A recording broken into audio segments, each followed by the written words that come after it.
कानून जी बालादस्ती लाइ विढ़ंदड़ वकील बिरादरी गैर महफूज। मैं आ रहा हूँ, आप मेरी डंडा चढ़ा दो यार। तेरा बाप हूँ, मैं आता हूँ तेरे पास।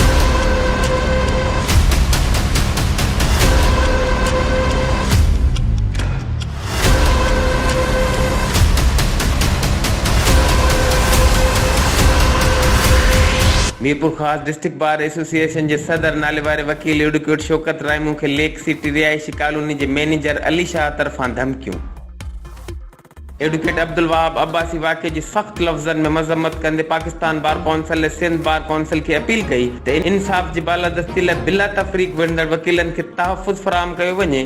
वाक़े जो फिल फोर नोटिस वठी मुतलका इदारन के कार्रवाई जो हुक्म दिनो वञे। भैयान आप जगह बताओ, मैं आ रहा हूँ, आप मेरी डंडा चढ़ा दो यार। मैं आ रहा हूँ आपके पास, आप किस रहो, आप कहाँ पे हो? मैं आ रहा हूँ। आप मेरे पास आ जाओ, मैं कोर्ट में बैठा हूँ, आ जाओ, मैं डंडा चलाओ, आ जाओ। हाँ, मैं आपके पास आता हूँ, मैं देखता हूँ कि आपने कितनी ले ली है। मैं बिल्कुल आप देखा नहीं हूँ, मैं तेरा बाप हूँ, मैं आता हूँ तेरे पास। कौन अली शाह बात करे? कोई और? अलीशान है, अलीशान महसूद बात कर रहा हूँ। मैं आ रहा हूँ आपके पास, आ रहा हूँ। मैं बैठा हूँ, सीधा कोर्ट में आ जाओ, मैं बैठा हूँ, सीधा कोर्ट में आपके पास आ रहा हूँ। HRJD न्यूज़ 3 वक्त ताईं बस एतिरो ई।